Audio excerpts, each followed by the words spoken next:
big dream, big aspirations, which is totally fine.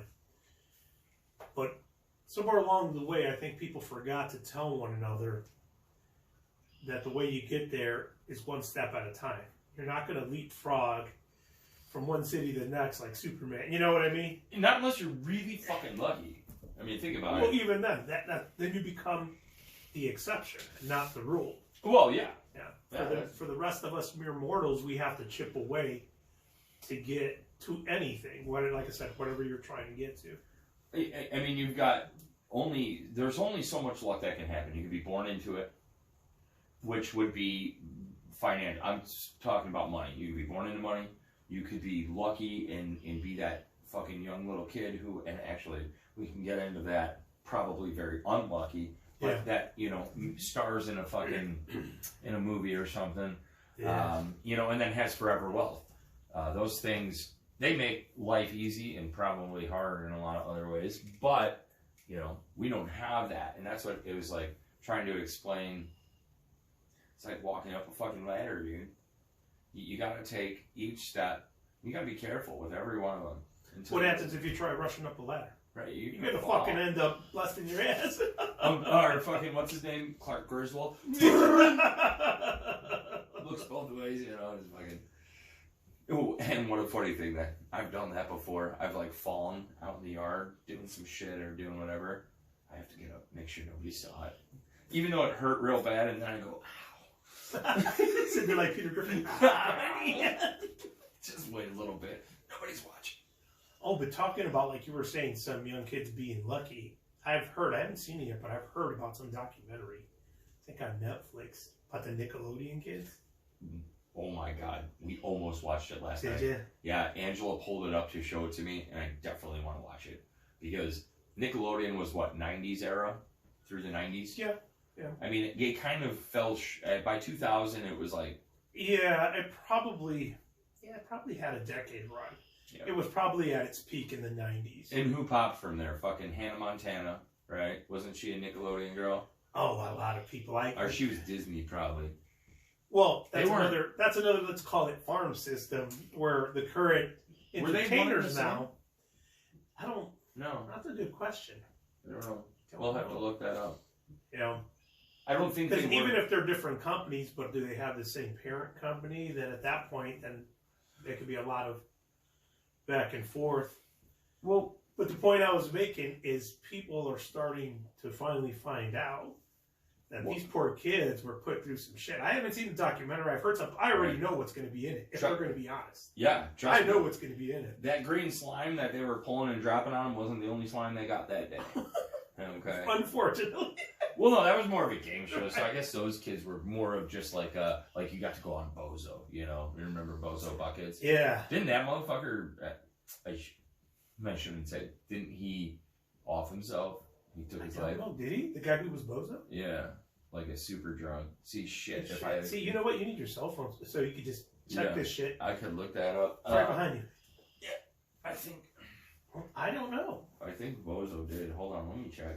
Bozo was huge when I was like in fucking early grade school. Dude, he was a scary fucking looking clown if you think about it. Well, yeah, now looking back, because you got to think about it. Now looking back, look at how many horror movies we've had with fucking clowns and freaking shit.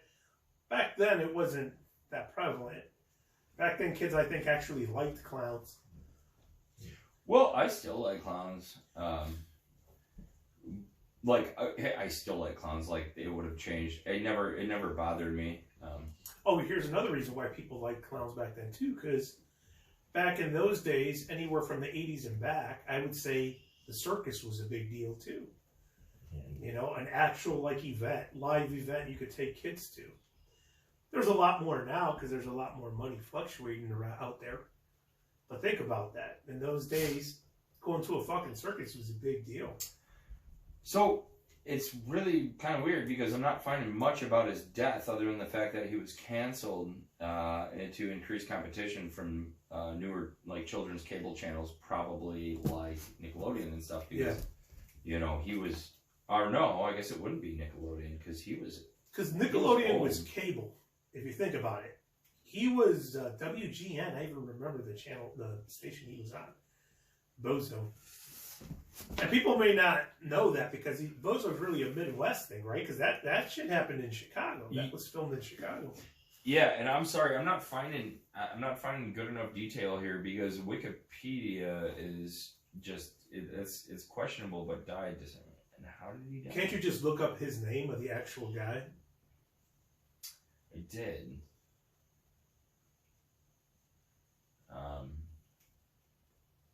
And how fun. All right, here, hold on 1 second. Sorry about this. No, you good. Actually, growing up, I knew a kid that actually went on Bozo and made it all the way and won the whole buckets and shit like that and won a brand new bike. Remember that was like the biggest fucking thing. It was like, dude, he got a fucking brand new bike. Creepy, dude. I mean, come on. All right, so. But once again, you got to remember we're looking at it through today's lens. When I was a kid watching Bozo, that's not something that would have came into my mind. It was heart disease. Killed him. Oh, okay. He had heart failure. Okay, so that makes sense. There was just always, like, I guess you'd call them rumors or whatever, that he was fucking killing people and stuff, and obviously that wasn't true, but, well. Rumors? Where did you hear these? I saw it, and now I remember back in the day, people said Bozo was like a fucking secret serial killer or some shit. Like a fucking John Wayne Gacy type guy? You kind of, yeah, John Wayne Gacy. Kind of, but it nothing, there was nothing that stuck to it. It was just people, I think, trying to scare kids that are scared of it. There was no... Probably parents that didn't want to take your kids to the Bozo show. Right, you can't... Because you had to buy tickets, I think, to be in the audience. It was probably free, though. Because, like, Jerry... like Jerry Springer and, Jenny Jones, you remember all those people? Yeah. That was all free to sit in the audience. You just had to... It was a fucking zoo, yeah. Yeah. Oh yeah, hilarious too. One day I was sitting at home. I was watching Jerry Springer, and I see somebody. I'm like, what the fuck? It looked like Max and Christy. A girl. Actually, you had met her, and it looked like him. And I'm like, what the fuck? In the audience. And I see it again. Yeah, in the audience, and it was flashing by him. It was fucking them. Max is like, yeah, dude, we went a year ago. I said, I just saw this shit on TV. You never told me that. And, him, Christy, and a couple other people went that we knew, and they were actually sitting in the audience, and Max just had this fucking shitting grin on his face, just laughing his ass out, because the fucking episode was hysterical. Was it? Those were all fucking ridiculous. Yeah. The Price is Right and all that shit. Oh, that one, man. People, I think that's still around. It is, but it's Drew Carey, I think, does it now. Oh, but I remember when The Price is Right was huge, because you got to think, Bob all Barker. these shows... No, wait. Who? Okay, Bob Barker was one. Yeah, he was Price is Right. Who was the guy from Family Feud? From like the 70s. I can't remember his name. But it was funny because he would kiss all the women on the mouth. Yeah. Oh yeah. That dude. Like this dude's a pimp. I know. He was doing it on purpose too. But that also goes to show you how it was a different time. How did that? Now that happens once.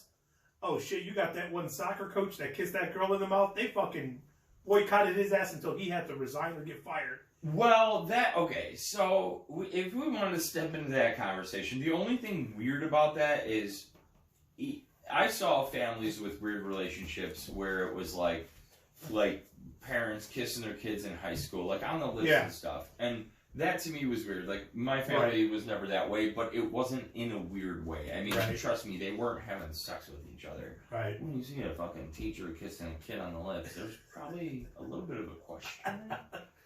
I remember that, what you're talking about, parents and stuff.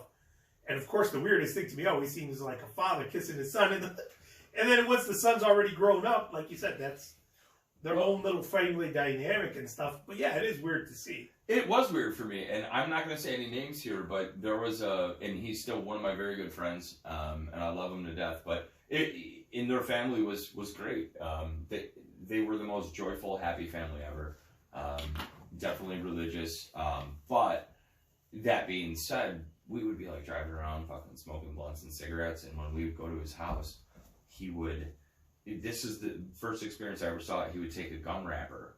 he would put the gum in his mouth, chew it, but then he would rub the gum wrapper on his lips. The metal, the aluminum. Yeah, but the side that held the gum in it. Yeah. So it kind of wiped on his lips. And I'm like, why are you doing that? He's like, oh, because, you know, my mom or my dad might kiss me when we walk in, and I don't want him to taste taste the smoke or whatever. Yeah. You know, however you put it.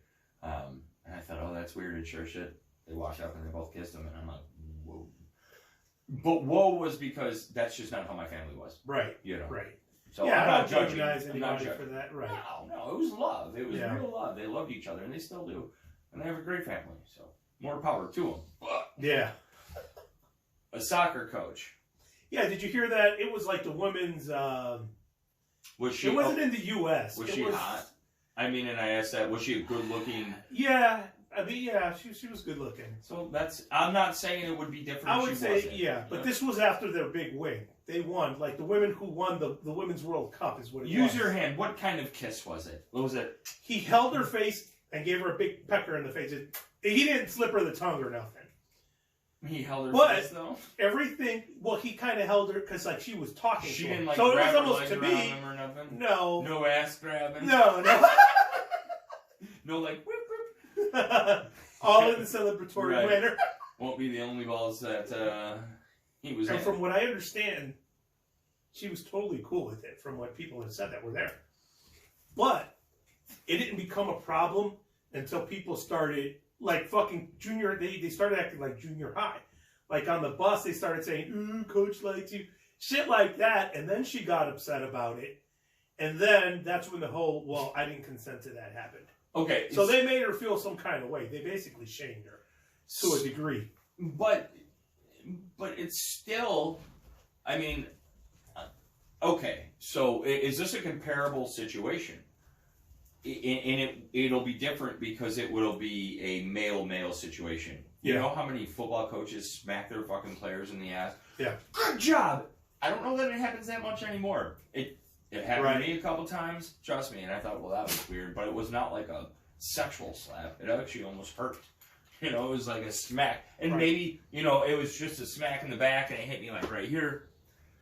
If I was a girls' soccer coach and they came running off the field and I smacked one of them in the ass, that would be a problem. Right.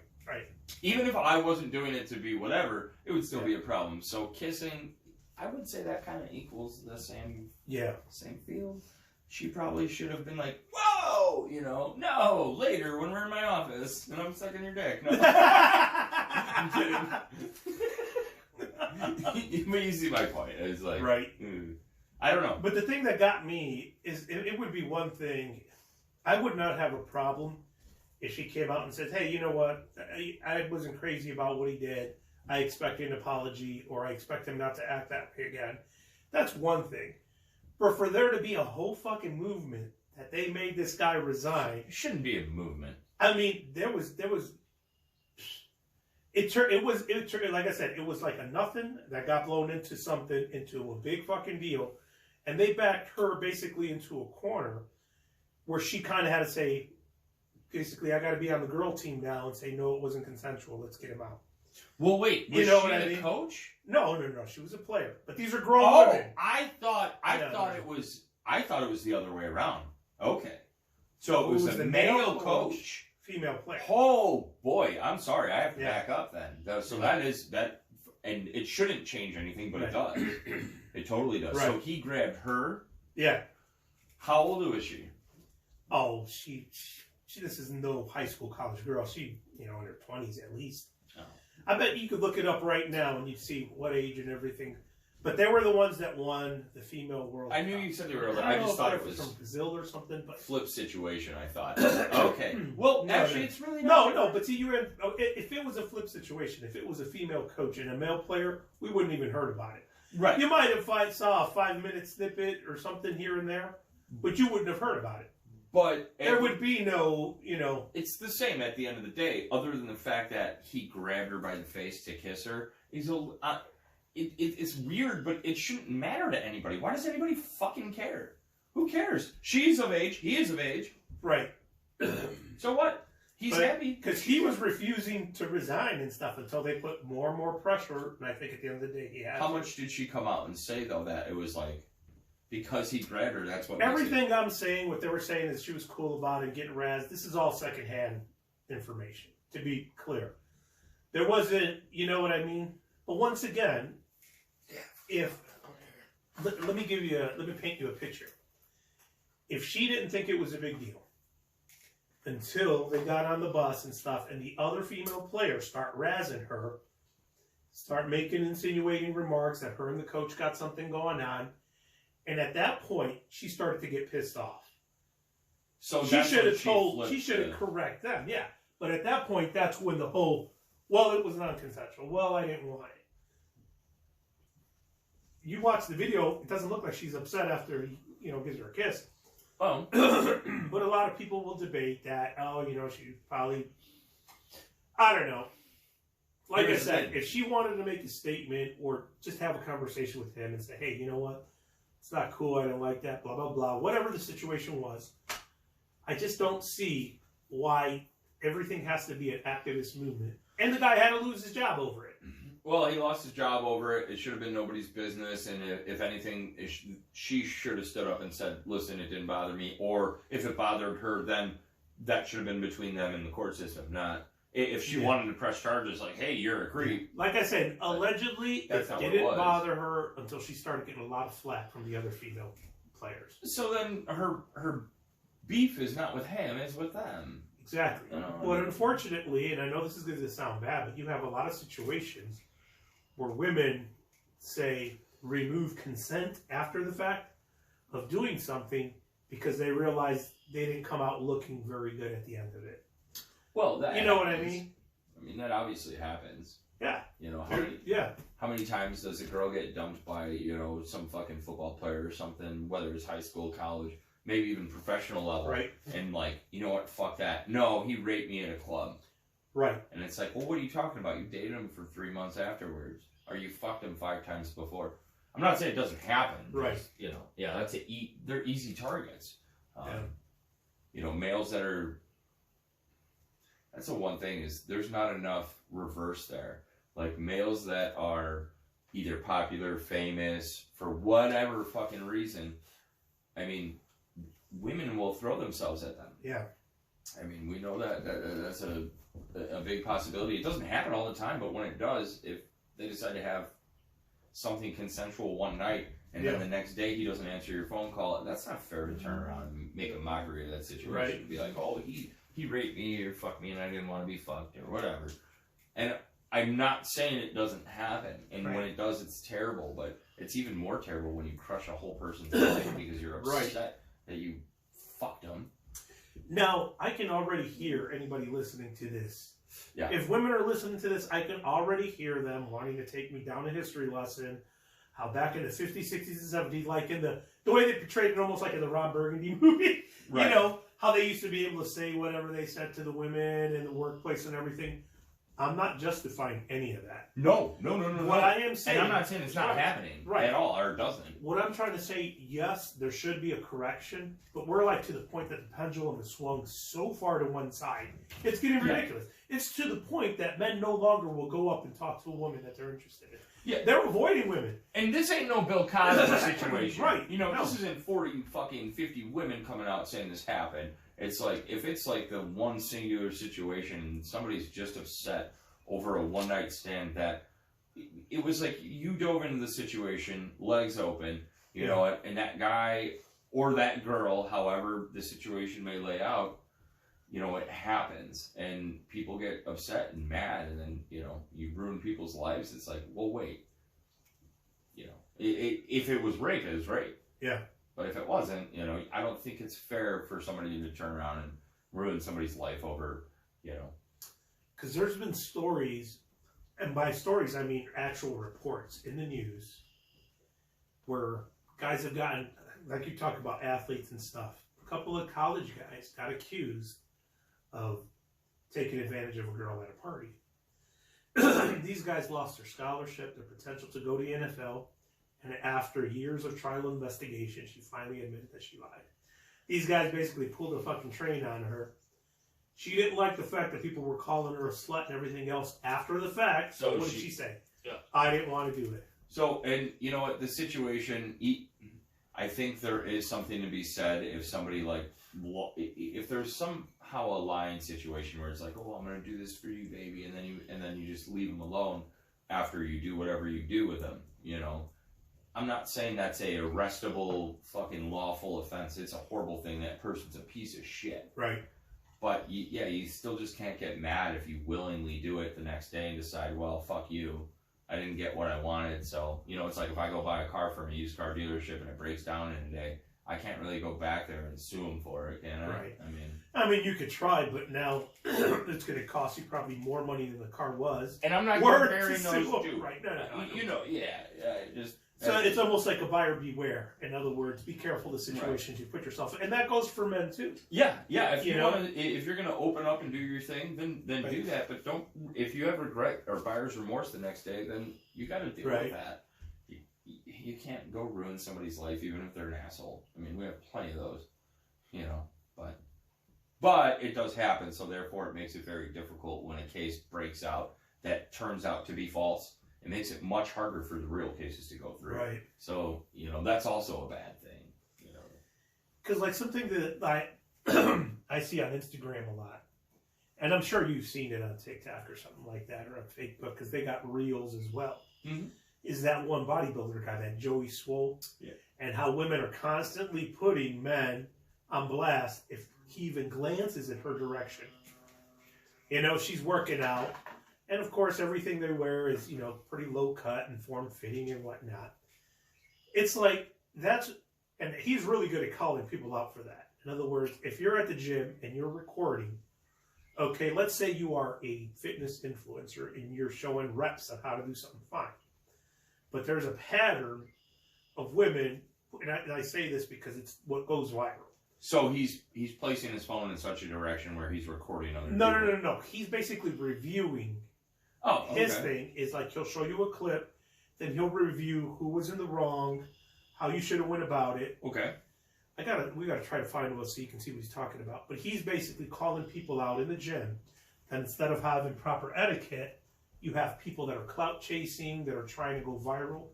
Say there's a girl scantily clad working out or doing some suggestive stretching in front of you. Like workouts and having and me and you are here talking, and one of us takes a glance over to see what she's doing. Not even staring at her, but just that little head turn. She will click that snippet and put us on blast for being a fucking creep. For looking at her while she's working out. While she's filming it, though. Yeah, exactly. Because she has her camera set up facing her and part of the background. See, it's not just her. It's part of the background. And because of that culture that has come about, that's why you have a lot of women also on these reels say, why don't men approach women anymore? I tried to talk to some guy, he didn't want to even talk to us because of shit like that. Nobody wants to be the next viral video of them accusing you of saying and doing something when maybe this guy just wanted to say, hey, you know, can we meet for a drink and I get to know you. Nowadays, well, here's the double standard. If you're a good-looking guy, that's fair. If they don't find you attractive, you're a creep. Yeah, but you know, they play both sides, and that's where the thing is fucked up.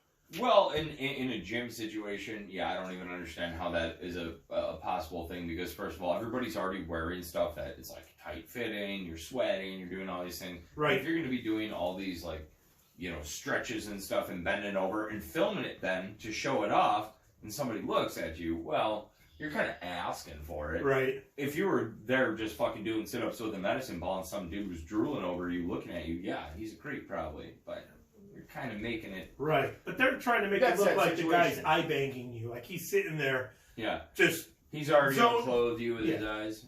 Exactly. Which is, like I said, it could just be a glance, and that's all it takes. Next thing you know, you're on her fucking Instagram as the creep.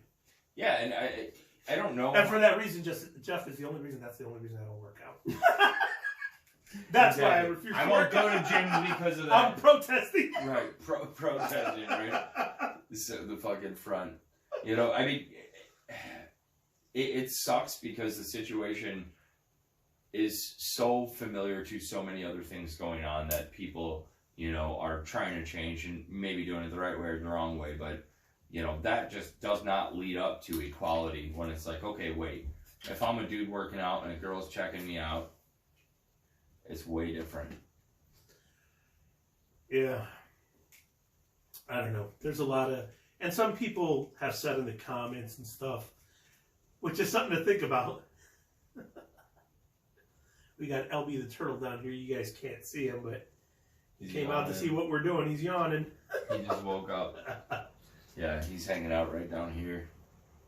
But yeah, and again, just to, I know I've said this already 3 times, but to reiterate, there is no, I understand that there are serious issues that happen out of all this. Absolutely. But you kind of make a mockery of it when people lie and then things happen. It's just like... It makes even the credible claims, makes you question them. Right, yeah. Exactly. You know what I mean? That's the problem with that, and people need to realize that. Yeah. And I don't mean just women, I mean everybody. If you're going to accuse somebody of wrongdoing, you better have your fucking ducks in a row. You better be 100% it was not a miscommunication.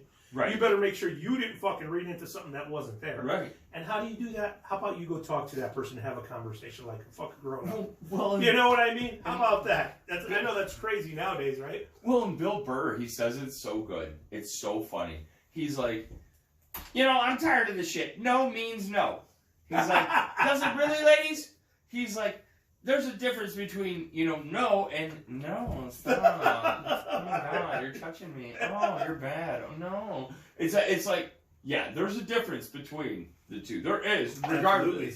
Yeah. So, you know, if you put yourself again in that situation and you can't get out of it, that is terrible. But you have to want to get out of it. You just can't, again, make that decision a day later and be like, well, I actually, now thinking about it, shouldn't have done that, so therefore he was wrong, or she was wrong. You know what? It just doesn't go that way. No, you're absolutely right. Yeah. And with some people should be right then and there.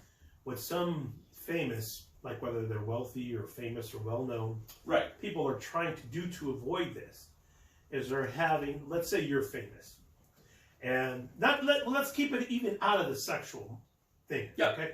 Let's say you're famous, and you want me to come hang out with you. And we're going to go fucking party, we're going to do whatever. And you ask me to sign an NDA, non-disclosure agreement. Right. Okay? It's not that you're going to fucking drown me in the fucking out to sea or leave me or something like that. It just might be simply because you don't want me going back and reporting on social media, oh, we were here, you know, we fucking smoked this. It's nobody's business what we're doing. Exactly. Right. So a lot of men, and even women are doing it that are of prominence, are doing that. When somebody wants to come into their circle, it's like, okay, you want to be, you know, in the circle, you have to sign this, which is basically a contractual agreement that says, which is a way of saying what happens here stays here.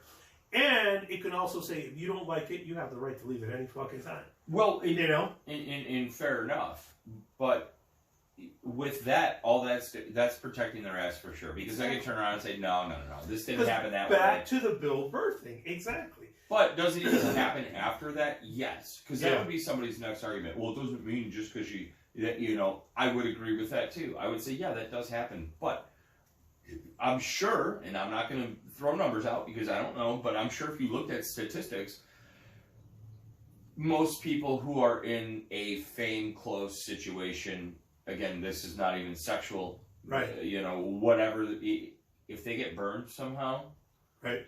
You know, they're going to be mad, and they're going to do everything they can to turn that situation around. Right. So, you know, it's like, oh, well, you know what? You should have known. You were playing with matches and gasoline and shit blew up. But guess what? You knew that could happen. Yep. You know, I'm not going to go 150 miles an hour down the fucking road on a motorcycle and not expect that there's a possibility that I could fall and die. So... Right, it's basically calculating the risk. Do you want to take it or not? Right. You know, I make that decision as I'm going through it. So it just, you know. And I've never been in that position, so I can't speak from a personal, you know, other than the motorcycle thing, maybe. You know, it's funny because I remember listening to an interview with Whitney Cummings, the comedian. Yeah. Oh, yeah. And she was talking about, she was seeing a guy. This was a couple years ago, at least. And she was saying that things were getting hot and heavy. And he was literally asking her step by step for her consent. Is it okay if I touch you here? Yeah. Is it okay if I take this off? Yeah. To the point that she got turned off and pissed. He's like, I don't know, can you? In other words, it totally killed the fucking mood. But this guy wanted to cover his bases saying, I don't want tomorrow morning you wake it up and says, well, I didn't say you could do that. Well, you know what? But there should be just a general feeling. Like, no offense, that probably was a little heavy for that guy to do. If she was allowing it and it was going down and he was feeling it and she was feeling it, yeah, he should have just gone through with it if he wanted to. Or if she wanted to, too, obviously. And I guess my point is that her getting turned off by that is a product of exactly what we're talking about. Of bullshit, lying, and... there's a lot that happens that's true too. So yeah, I've even heard. I'm being very redundant. I apologize. No. That's saying fine. the same thing. Yeah. I've even heard of fucking guys doing this. Like, say they're gonna hook up with some chick, they will take out their phone and video her giving consent on video with them like that. I'm like, wow. Well, drugs could. You know what I mean? You know, there's drugs in the world. Actually, see, there's the problem with that. Is a video consent would not mean consent, in my opinion, in a court, because you can literally go get a drug. It's a leaf, and I believe it's in Colombia. It's one of the most dangerous drugs available, and what it does is it lowers it gives you zero inhibitions where you cannot make a decision. You just listen to whoever. Is that what they call Spanish fly? I don't remember what it's called. But doesn't everything kind of do that? Like drugs and alcohol, like this, to a degree? No. This does it to a complete level. There's a documentary. It's with Hamilton. What the fuck? I want to say Hamilton Morris. It's not, Hamilton is his name, but I can't. Anyway, the point is he does all these. He basically goes and he studies drugs, and a lot of the places, like, he'll crawl up and fucking hang with these fucking Amazonians looking for frogs to scrape, which DMT, technically what happens is the frog excretes this thing off of them when they're stressed, and it makes you trip balls. It's DMT. It's like, it's dimethyltryptamine. It's that really, really potent hallucinogen. Hamilton Morris is his name. Okay. And so he went and this, he's some kind of biologist or something. Yeah. Okay, I know what you're talking about. Yeah. Sorry, go ahead. Kind of a nerdy dude, really cool. Yeah. I really like a enjoy bigger stuff. dude, almost looks like that one comedian. No, he's not the mushroom guy. No, that's no. You're thinking of fuck. Anyway, we'll come back to that. But yeah, I'm sorry to not. Yeah, his name will pop in my head while we're talking about this. Anyway, Hamilton Morris. He goes and he seeks this out, and this drug, after they basically bake the leaf down, they basically make it into a powder. To my understanding, they can just blow it in your face.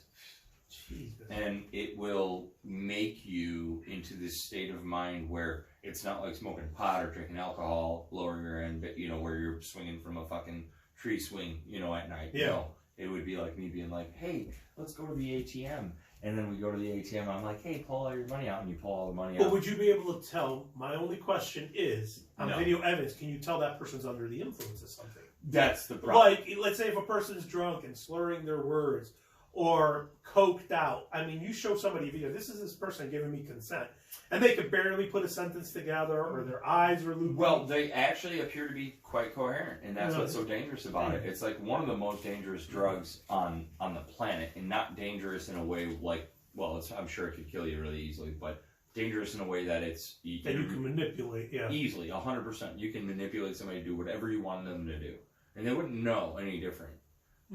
Yeah, it's wild. I wish I could. I don't want to look it up right now, but Hamilton Morris, and it's Vice. His documentaries. I was just thinking about that. And dude, and that's why I want to tell you the funniest fucking thing. So this is genius. Bums these days. And by bums, I mean people, sign holding people at the corners, which I sympathize. I hope they're, everybody finds a way. But they're getting smart, man. These people are living in 2035. Bum was holding a sign that said, bet you can't hit me with a quarter. Now that's some creative shit. That is some, I'm thinking... I would give a guy a couple bucks just for fucking being smart. And I've heard of that, but like, you know what? You made me laugh, motherfucker. I did not personally see it, but I saw a picture of it, and it made me laugh, and I thought if I ever saw that, dude, was getting 100. I saw a fucking picture. But I saw a fucking picture of some, like, let's say homeless guy or whatever you want to call him. He had a sign, "Don't bother me with anything less than $20." Well, and I told my brother-in-law about this, and he said that was true. Not that sign in particular. But how many people are going to give him that then? Well, probably none. That might be another situation where it might be dry humor or him just being an asshole. I don't know the story. Just standing there because it was just a picture. Maybe that would stop people just to talk to him, and he would tell them, "Hey, it's a gag." I don't know. So, but maybe to make attention though, and say, "Listen, I'm trying to raise money for homeless people. It was a joke." I got you. It could be. I don't know if he was serious or not. But I told my brother-in-law about that, and he said that a buddy of his, like an off-ramp, gave a fucking guy some change. Like ashtray, wherever you got change and stuff, and gave the guy change. And he said when he went to pull up, the fucking guy threw the change at his fucking car. That the guy was insulted, he got change. He said he got the car, and he slapped that motherfucker around, and he was like... Oh, I would have been pissed, man. That would have... But he goes to show, I was like, here you're down and out, you're asking for some type of help, and then you're going to be fucking picky about the help you get? That is some fucked up shit. Right. Well, and that happens, dude, all the time. It happened to Bobby once, and I was there for it. But I think the funniest thing about that is that it's been noticed for a long time. Like, do you remember the movie Scary Movie? Oh, the first one, the girl's walking, and there's this homeless man, and he goes, "Can you spare some change or spare $1?" And she, like, takes her backpack off and pulls a sandwich out. She's like, "Here, a nice warm sandwich for you to have." And he's like holding it, and she turns around and starts walking away. He's looking at it, and then he takes it and he fucking hucks it at the back of her head. He said, "I said $1, bitch." So, and people know, there's ungratefulness because people are sad. But that is what it is, I mean. And here's the other bad thing too. They're not ungrateful to you. They just hate their life, Right. And I think. It doesn't make you want to help them though. Living in the States though, a lot of these people, because depending on where you live, if you look for programs, there's food banks. There's people that will walk around and hand people sandwiches out. Yeah. I think when you come across a bad apple like that, they probably have some access to food, but they want money either for drugs or alcohol or something, whatever's got them on the street. You know what I mean? Yeah. So that makes it really difficult to try to be, let's say, a good Samaritan. You don't want to be, because you're right. Why would you want to be to somebody who's being mean to you? You're trying to help them. But why do you think, I think that it's very difficult for people who are truly on the street, and they're not not sitting down with a sign and going back to an apartment. Yeah. People who are sleeping outside, that's got to be difficult. I mean, why do you think those situations happen, though? Why people end up on the street, you mean? Or? What do you think the majority is? Why? Because they lose their job, they lose their house. I would say this is my opinion. No family, I mean, nobody I would can help say them. a combination, the two top ones, I would say, is some type of substance addiction or some type of mental health disorder. Let's say drugs. Or some type of mental health disorder. Not necessarily drug addiction, but in the sense that they, once again, don't have the means to get the proper medical care, to put themselves in a facility, or they might not have family that has resources to put them. Help them. Yeah. So that is a real deal, and I guess that's a weird way to jump into that with, and I was being joking by saying, I truly think that's a hilarious sign. But I did not see that, and you know where we're at, we're in the middle of fucking nowhere, pretty much, and that's what actually, it was kind of funny, because I was hoping we were going to get to ride today. Right. But it's actually raining where we're at, and it's, Then the wind comes and goes. You can see that it picks up at times and dies down. It's complete openness, though, and that's what is the hardest thing about weather out here. If you have 15-mile-an-hour winds, it's 15-mile-an-hour winds traveling for miles and miles and miles. It has a lot of fucking push behind it. It's not running into buildings, going around it, and doing all this. There's nothing blocking it. So when we ride, especially out here, it's like fucking ridiculous, dude. But it's awesome. Depending on what way you're going. Yeah, I was just having a conversation about that with my brother, because me and him went riding. I can't ever remember as a kid ever fucking riding with it. But I took my bike out there by him, because there's a nice path by where he lives. Like a prairie path? Or... It's like an actual bike path. It's paved. It's wide enough that it's got like 2 lanes. You know, it's got to be at least, let's say, 4 or 5 feet wide. Okay, so you can fit. Yeah. Yeah, there's people walking their dogs on there and shit like that. And then, of course, you know, you got to tell people if you're passing them and shit like that to make sure.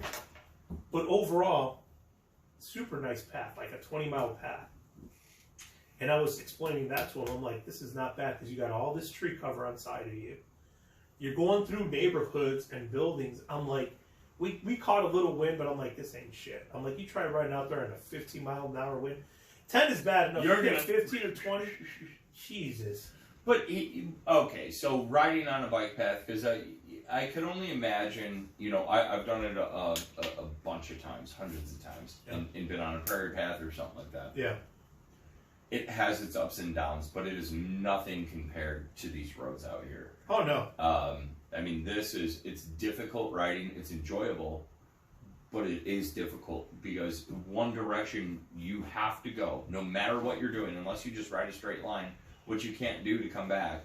No matter what direction you're doing it, you're going to come back in a direction that's going to be against or semi-against, you know, the wind, and you know what it feels like. I mean, it adds.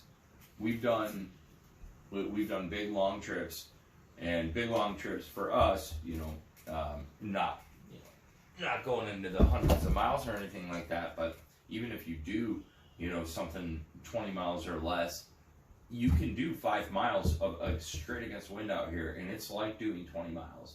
I mean, it's fucking hard. It fucking puts it where I yep. Yeah. But we don't stop as often as I thought we would have, especially when we were coming back just a couple of weeks ago. We did that big loop, and we were coming back, and the wind was against us. Right. And we were on semi-gravel to semi-paved roads, kind of on and off, because it was just kind of... Was it the time we did the edibles or not?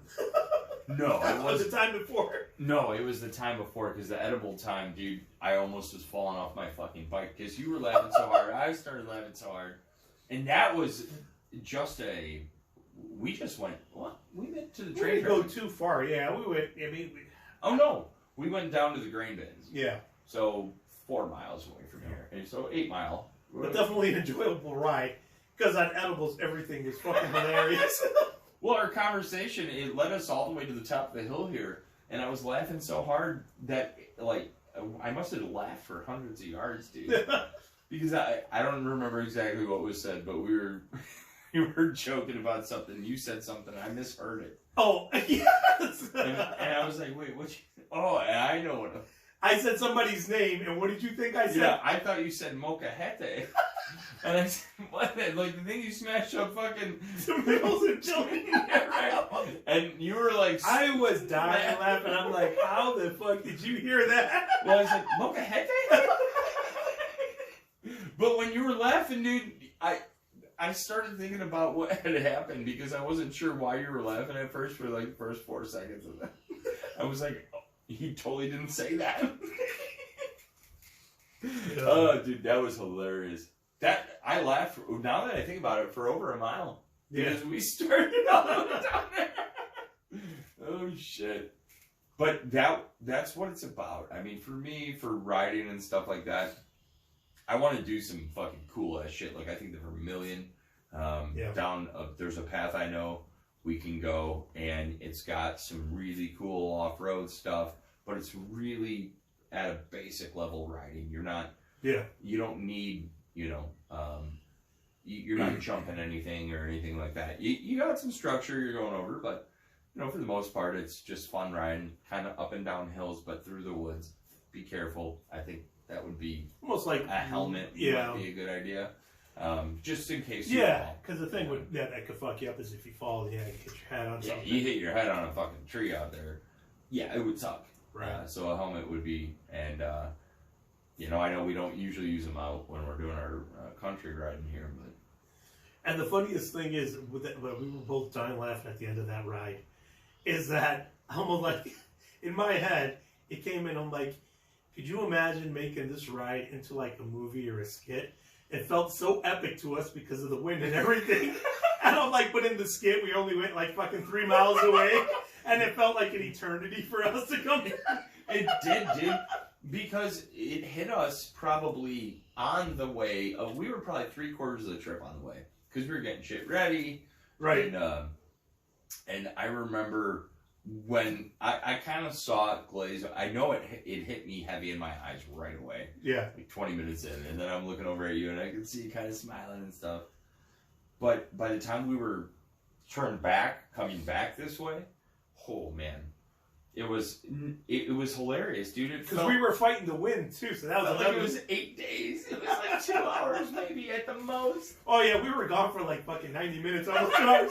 We didn't fucking go for it. I felt like it was an eternity, and in a good one, like in a good way. Right. But yeah, the wind was bad. Well, out here too, again, when you're riding a bike on and you hit the top of a hill and you go down, if you're against the wind, that hill doesn't do much for you.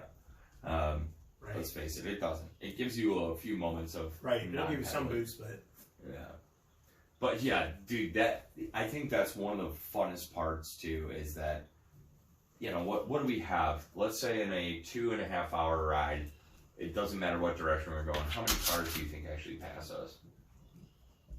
Well, that day, like I said, we didn't go too far. No, we were out on the road. I mean, minute-wise for a long time. Yeah. We probably saw 2 or 3 cars. Only 2 or 3. Yeah, I mean, literally. So that's pretty good. Yeah. But once again, you're out here in these open fields. You got no protection is why any little wind is substantial. It's like if they say, if you're in the city and 10-mile-an-hour wind isn't going to be that bad because there will be times you get blockage from buildings and houses and whatnot. But out here at 10 fucking miles, you got to plan out your route to make sure you don't catch a headwind the whole way you're trying to go. Well, it would be like, listen to it now. Like right now, let's say the sun was out and we were out. There would be it's whipping, yeah. Yeah, there'd be no good path. I mean, we could do it, but there would be no good, comfortable path. Like that cruise that day we were talking about, we went that way, was awesome.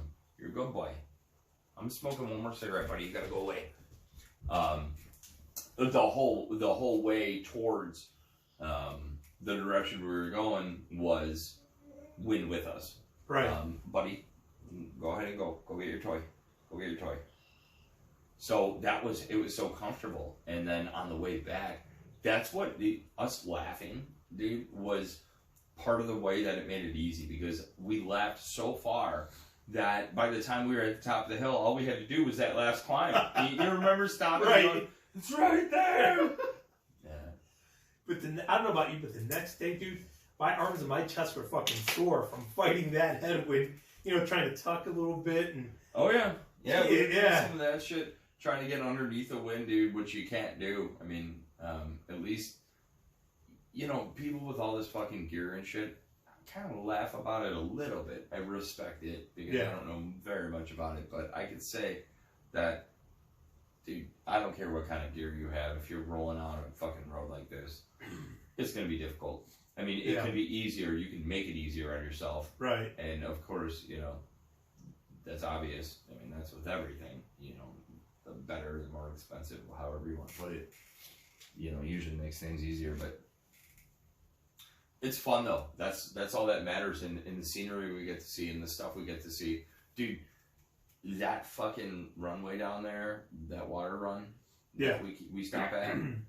Yeah, that creek there. Oh yeah, it's getting big, dude. Is it? Yeah. I have to take the fishing poles when it gets nicer out. There's got to be fish in there that are, but turtles and frogs, we'll go down there and catch some of those too.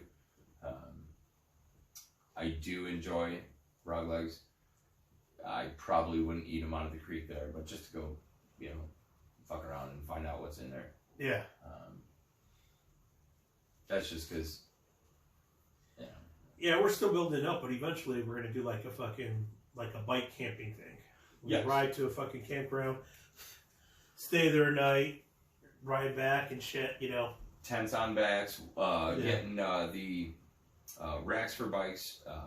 what we've been riding for a couple months, so yeah, you know, we could easily in the next 2 months we'll be pretty well achieved in mileage, I would say. Mhm. So it's gonna be fun, man.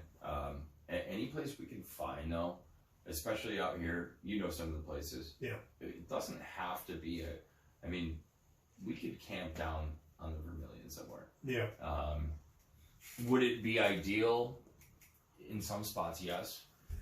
But you'd have to have a fire, and you know, unfortunately, you're gonna have a lot of bugs. But that doesn't bother me, and I know it doesn't bug you, but you don't want to get chewed up, dude. I've left the woods with hundreds of mosquito bites before, and it's not fun. Right. No, it's all a matter of preparation too. Gotta have plenty of bug spray and shit, the deep wood stuff, the good stuff. And you wear a long shirt too. Yeah. One of the places I know has a beach. So we could actually set up fucking on the beach and then continue to ride and just start a fire. We can even ride away from it. It's not going to start anything on fire out there where it's at. Lots of good fishing right there and a variety of fish. I caught my first gar out there. Yeah. Stuff like that. Because I even told you on the J&M canal down there, there's even spots that are somewhat cleared and flattened where people can camp. We have to find out. I don't know if you need a permit or anything like that, but there's places they even got like you don't need like half fireplaces, like little, like almost like a burn barrel that's been cut down by a third or something, so you can even have fires and stuff out there, which is cool. Which we gotta take advantage of that. What would you say though? I mean, okay, so let's face it. We gotta on the rack. We have to have a cooler because I know we can wrangle some shit up, and I guarantee you I could catch us some fish, and I know you can. So that. I don't want to travel expecting that to happen though. So let's bring some fucking steaks with, and we'll catch some. But you know what? Another good thing to do is instead of the cooler, we can bring other proteins that are more shelf stable, like sausage, summer sausage, things like that. Yeah. Like if you watch a lot of these bushcraft guys, that's what they'll take out. That's what they'll pack out, and they'll be gone for days. Yeah. Something that's good, that's already been cured and treated and shit like that. Well, and you're right, actually, because think about it, dude. You can make a sandwich with that. Let's say we had a completely bust day. We didn't catch anything, which would be unlikely. But if that happened, then you at least have something to fall back on, just for the day. It's not like we're going out to survive in Alaska, you know. I mean, but riding the bikes is going to be one of the funnest parts about it because, you know, having that destination is always fun to reach, and then on top of that, you have so much fun afterwards. It's like you finally got there, and then we get on our bikes and go. Right.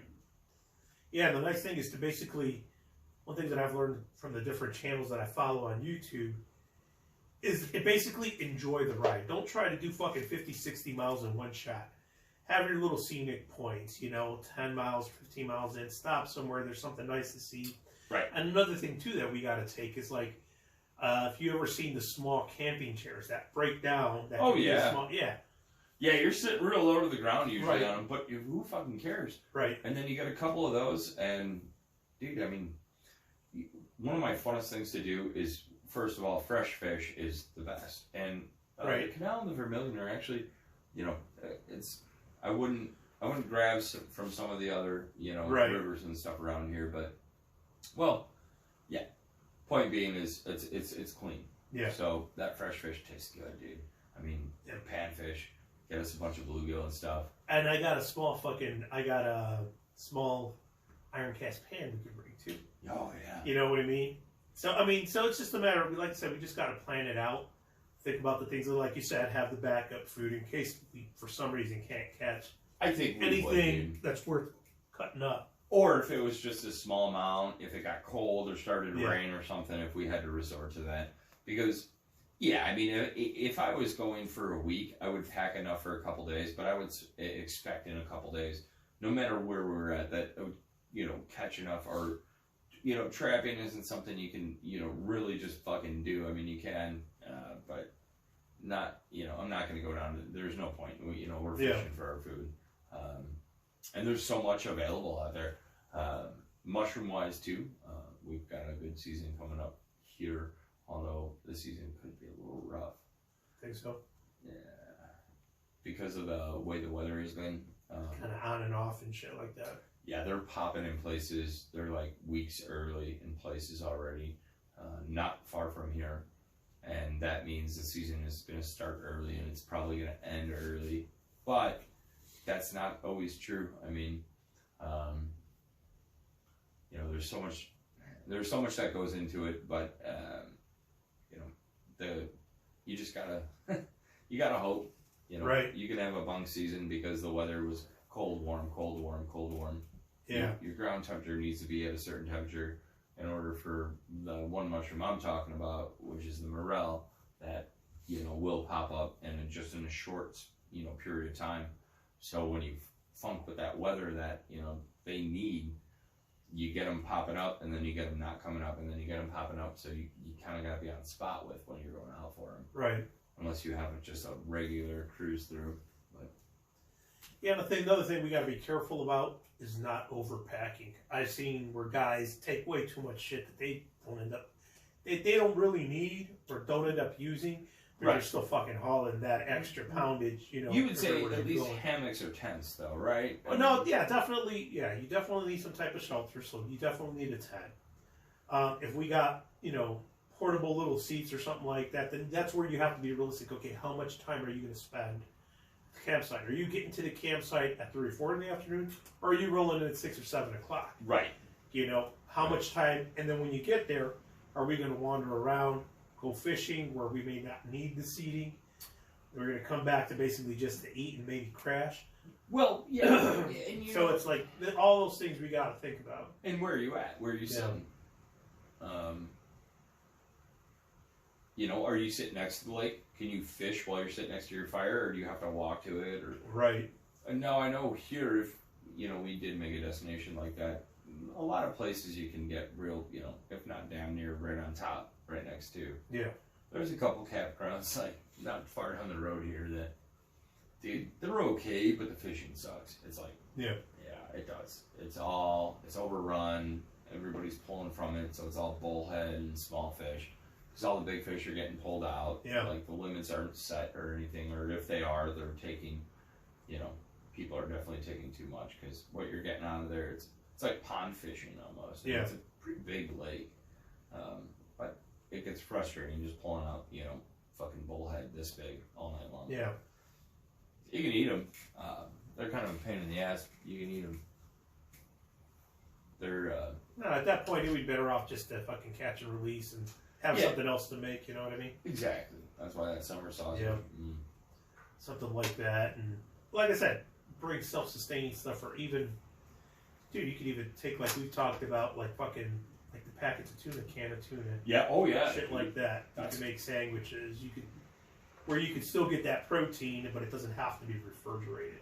Dude, I've seen a couple guys trying to do something with a cooler, and that's a fucking process. You know what I mean? Even if it's a small cooler. Well, like a cloth, you know what I'm, or not cloth, but like the more malleable ones. Yeah, and just a small one, and just pack it with a piece. Yeah, that wouldn't be too bad then. Yeah, I suppose. Not like a, where not it like just a holds igloo. just the meat or whatever. Yeah, just a couple things of meat. I mean, if it's just a day, then you don't need much. Right.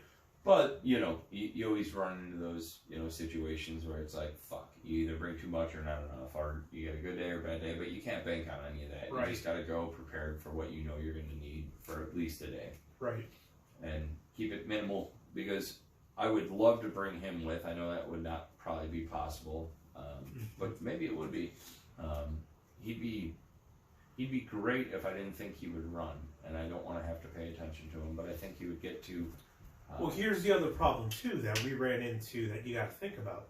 Even if he was 100% next to us while we're riding or something like that, whatever the case, you have other dogs that will fucking jump out. Like, we had that dog chase us that one. Oh, yeah. Yeah, 2 of them. You know what I mean? 2 or 3. So, now you got a dog with you, they're going to fucking go right to him. Well, and yeah, he would not be friendly with that. Yeah. I mean, probably not. I don't see, you know, he's not going to tear up the world, but... Right. But once again, that would be... He would be better off taking it if we were driving camping somewhere. You know what I mean? Like throwing him into the truck, and then we're just going to be at a campsite for the night. Yeah, there's no way we'd be able to ride. He would have to be, it'd be a destination thing, like, hey, he's there when he gets there. He doesn't have to follow us there, you know? Yeah. And I don't know that would last. I don't know that I would do it to a place where there was like a, unless we were camping in, a fairly secluded area. Right. Basically. But yeah, he would be good. And that's going to be so much fun, dude. I cannot wait for the summer. And it's right around the corner. Right here. Yeah, I know. We're like at that point where we're just waiting for the weather to fucking break and stay decent.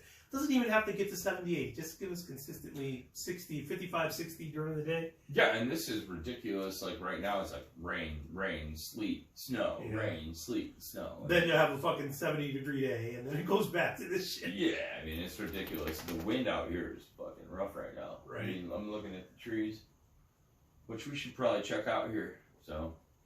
But yeah, I say we close this up and let's do it. let's go outside.